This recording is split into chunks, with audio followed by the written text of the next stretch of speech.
Depuis le week-end dernier, la neige et le froid s'abattent sur les États-Unis et le Canada. Évidemment, sur les routes, c'est très compliqué, mon petit poulet. Il faut dégager la neige et faire très attention de ne pas glisser. Dans certaines régions, la température ressentie atteint le moins 45 degrés.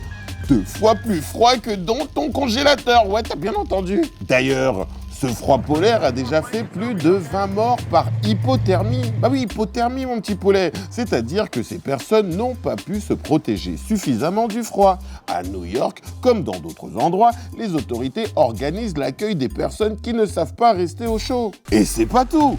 À cause de la glace, les câbles électriques se cassent, ce qui prive des centaines de milliers d'Américains d'électricité. Ah bah la totale. Alors ouais, mon petit poulet, face à ces images, certaines personnes autour de toi pourraient te dire...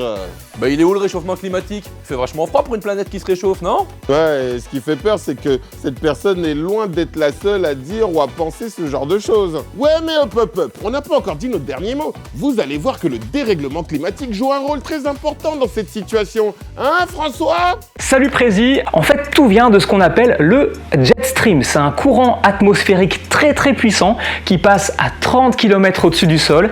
Et ce qu'il faut s'imaginer, c'est qu'en temps normal, en hiver, le jet stream il est très puissant, donc il va tout droit. Il fait une belle ligne droite sur le globe, juste en dessous du pôle Nord. Et donc d'habitude, l'air froid, il a tendance à rester tout au nord de la Terre. Mais le problème, c'est qu'avec le dérèglement climatique, il ondule, il ne va plus en ligne droite et il apporte de l'air très froid sur des zones de la Terre qui n'en ont pas l'habitude. Bon ben voilà, tu le vois, le dérèglement climatique, ce ne sont pas que des canicules ou sécheresses, non.